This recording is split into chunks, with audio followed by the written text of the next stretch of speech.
Alright, so here we go. So today we're taking a look at our very first real early review in progress of the Diablo 4 in-game. There's also some concerns about the in-game's gameplay loop. More on that in a moment. Also, some fake news about Diablo 4 went out, and we need to clear the air about that one because it went very viral. So yeah, we got to talk about it. Plus, yes, mount abilities are a thing, and a new gameplay trailer shows off the 6 monster families, unique encounters, bosses, and much more. A lot to talk about, but yeah, check this out right here. So we all know how important it is to have a sleek user interface in, well, games like Diablo 4. I needed that, but for my internet browser, and that's when I discovered Opera GX. It has a beautiful, sleek look that is also highly customizable. Just look at what you can do with mods, for example, which allow you to completely change the look and feel of the browser. There's a ton of mods to choose from, but I went with the Dark Souls theme, and now Opera GX looks and sounds like I have stepped into the world of Dark Souls. Let's just say I love it. And with mods, you can edit the shaders, the theme, the wallpaper, the background music, browser sounds, and even the keyboard sounds. Take a listen. And get this, Opera GX can enhance your PC's performance with GX Control and Network Limiter, so your games run great both online and off, no more lag, and you can even integrate Twitch, Facebook Messenger, Discord, Twitter, WhatsApp, Telegram, and much more to keep track of your online life in one place. It's also available on PC and mobile, so download it right now for free in that description below. And I love the GX Corner, which keeps you up to date on all the latest game releases, gaming news, but GX Corner is also fantastic because it helps you spot free games and the best deals. GX Corner has also done a great job in finding me that hidden gem in a sea of game releases. So join me right now and click that link in the description below to download Opera GX, the best browser experience for gamers. All right, so yeah, let's get into the official stuff. First and foremost, talking about that big controversy because some fake news went absolutely viral recently. And we have a correction from Blizzard, and then we're going to dive into the brand new gameplay trailer, which talks about some really cool stuff. All right, so first and foremost, we have this right here. Diablo 4's mounts are off limits until you beat the campaign, but wait, hold up, because we got an immediate reply from Rod Ferguson of Blizzard, who says this. Actually, we clarified that was a mistake. It actually happens as part of the quest line during the campaign. But we want to know more exactly how this system works. Thankfully, we have full clarity today from Adam Fletcher, the community manager of Blizzard. Says this: we update our Play Your Way blog to help clarify some questions related to mounts and when these become available. Now, mounts, they unlock through completing a quest line as you progress naturally through the main story campaign. Mounts have an assortment of customization options available to them, such as different types of mounts, armor, and trophies. Take a look at them, by the way. Here's some gameplay that they showcased recently in that new gameplay trailer. They look really, really cool. An example of this is the Cry of a Shava mount trophy reward that can be earned from the upcoming server slam. These adornments will transform your trusty old steed into one hell of a war horse. Mount trophies can be attached to the flank or saddle of your horse. Yet there are dozens of trophies to be found in Sanctuary. Now, once a mount is unlocked, by the way, it can be used in all game modes for any and all characters the player creates. So essentially, it is account-wide. Now we know, now the controversy is dispelled, so you do not have to wait until you beat the entire campaign to gain access to your mount. In fact, from the recent tips and tricks video on the Diablo 4 official YouTube channel, it was seen that someone was actually playing with the mount at level 25. So yeah, it seems like you can get the mount kind of pretty quickly in this game. But we got to talk about that brand new gameplay trailer that did release for Diablo 4. It included tips and tricks and a lot of cool stuff, but also it talked about monster families and, yes, the special monsters. So there's going to be 6 monster families in the game, and these include the cannibals, the drowned, the fallen, the ghoul, the goatmen, and of course, the skeletons. And what's unique about the monster families is, yes, they're going to have their own elites. Most importantly, they're going to also have unique monsters within. And you also have to remember with monster families, what's so unique about them is you can target farm them for certain items. So yeah, for example, the skeletons will be dropping more crossbows, and we have yet to discover what the goatmen will be dropping more of, but yeah, there's certain bonuses tied to certain gear and items. But we got to move on and talk about the special monsters. So these special monsters will drop incredibly specific gear that will always have the same stats when dropped, meaning that you can go ahead and specifically fine-tune your build by hunting these special monsters. But do not expect to farm these monsters as they always drop the same item. But this is going to be a really cool way to be able to discuss with friends and to be able to really figure out the game as to what monsters to go after for that specific sought-after, unique, or rare weapon. All right, so we got to also talk about that. Yes, it was noted that in this new gameplay trailer, each class has dismount abilities when jumping off their actual mount. This is such a cool feature. Now, they don't sound like they're going to be completely OP, but it sounds like there's multiple varying abilities to where you can actually initiate battle from your horse, and that's going to be really, really cool. So yeah, we got to talk about that in-game review in progress. And yes, it is very much review in progress. This comes from Riker, who got to sit down and play the in-game in depth and give his opinion here. And yeah, it seems like he's pretty honest because he does talk about both the good and the bad and his concerns. And I think there's some nuances in here that you might have missed. So let's go ahead and dive into that right now. So yeah, he talked about his experience with the in-game. He was given a well-geared level 45 rogue character to play with. And his first goal was to basically complete the capstone dungeon to unlock the 3rd world tier. But encountered some difficulties with champion monsters and the actual boss fight itself.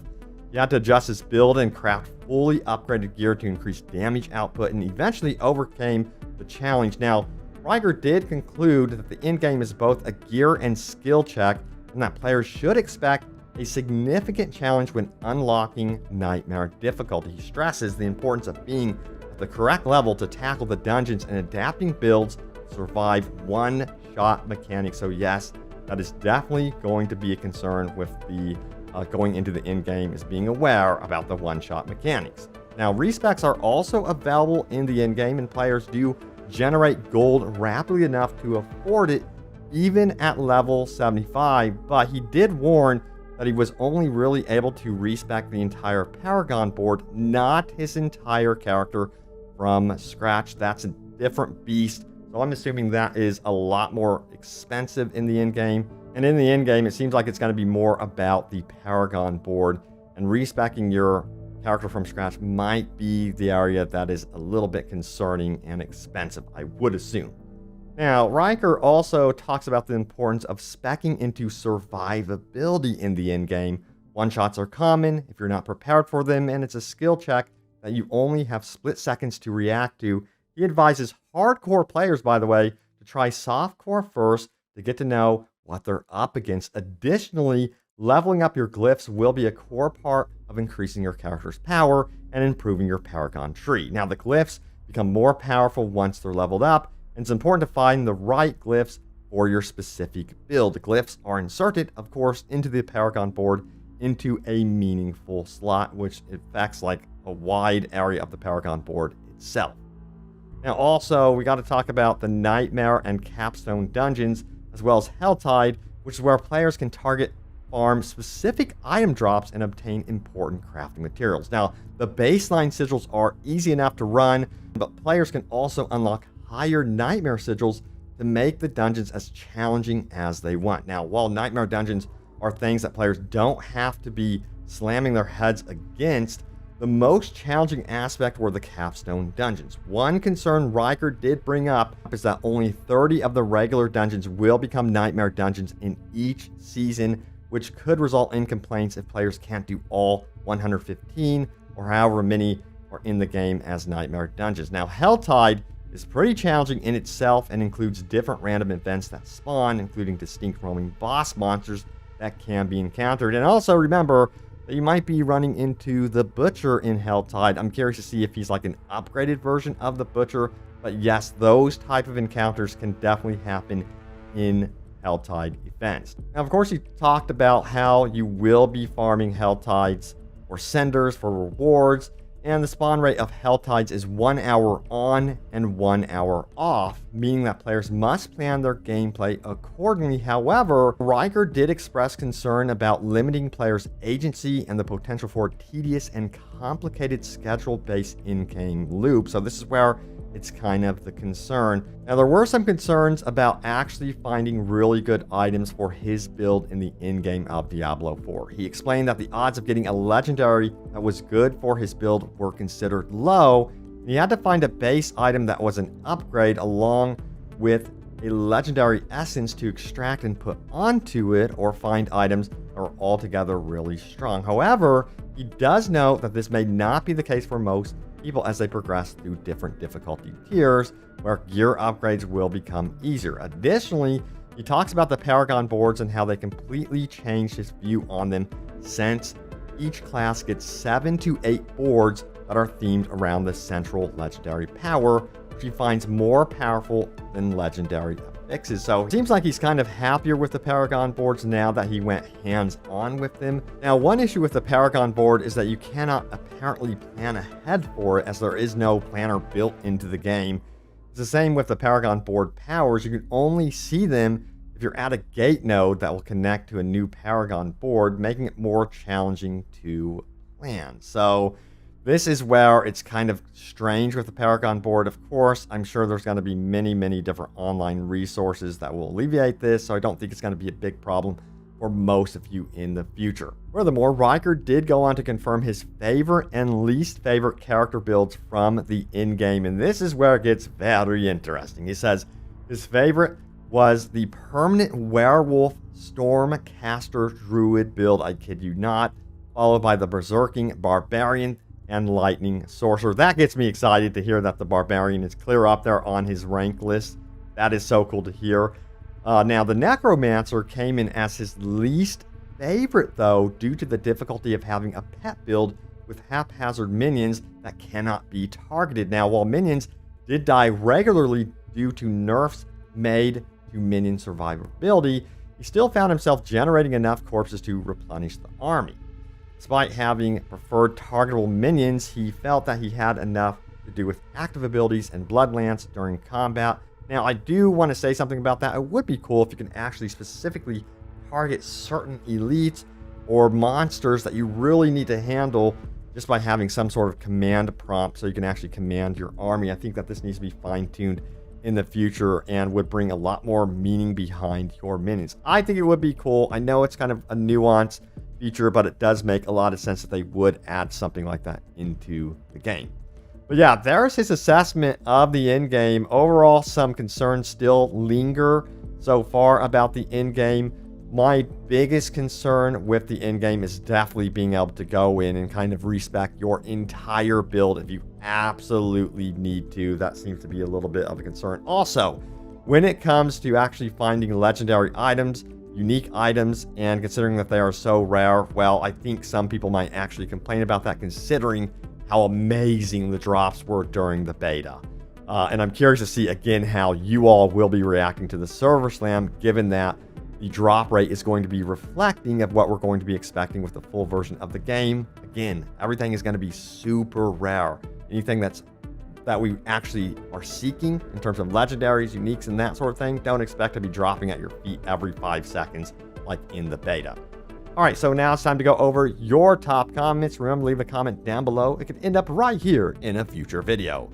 So yes, what was my most recent video about? It was about this one right here. A critical update reveals major feature for season's rare monster changes. So yeah, good news if you did not hear. Once you complete the single player story once, you can go ahead and skip it basically for every single season, every experience that you have in Diablo 4. It's account wide, so that's going to be great for replayability.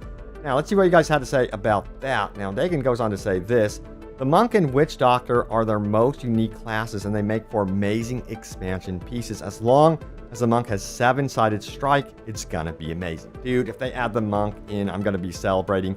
They did say that they were considering having nostalgic type classes in the future, that's something that is on the table and that they aren't shying away from. So that is potentially something that could happen in the future. Keep sounding off what you would like to see from even Diablo 2 and Diablo 3. Now, Braun says this: I personally like the regulations they've placed on farming. I'd rather have multiple farming methods I will have to use to get the gear I want, rather than repeating the same optimal dungeon over and over. Another addition in keeping the game feeling fresh. P.S. I check your channel every day, and you're doing a terrific job. I'm trying. Thank you so much, man. I appreciate that. But yeah, I like the idea of being able to explore the entirety of the world and having multiple, I guess you'd say, revenue streams for farming. I think that is very cool, instead of it just being one dungeon over and over again. We were doing that in the beta, me and my twin bro Ryan, and we were like, man, you know, I hope this is not actually how it's going to be. I want to be able to explore the world and be rewarded constantly just by doing my thing, exploring naturally. So I'm hoping that's the case, but again, I know for a fact there will be the hardcore community that absolutely finds that one method that is just the best method for farming. It happens in every ARPG, and I don't think Diablo 4 will be any different. Now, Ian says this right here: I think the monk will be the most unique enough class that they could bring back in the future. Fill them with martial arts archetype. Yeah, again, 100% for the monk. I hope they do it and they really listen to the community, because, dude, that would absolutely make my day. Thank you so much for all the comments and support on the videos. I have you guys covered. We are entering into May very, very soon. That's going to be the server slam, and then June's going to be here. The actual game is going to be releasing. Remember, if you got the deluxe edition or the ultimate edition, you'll be able to play early access as soon as June 1st. I've made videos about that. I'll try to recap it once again once we get closer to release for you all. But thank you so much for watching. Stay tuned for more, and I will see you all next time. Take care.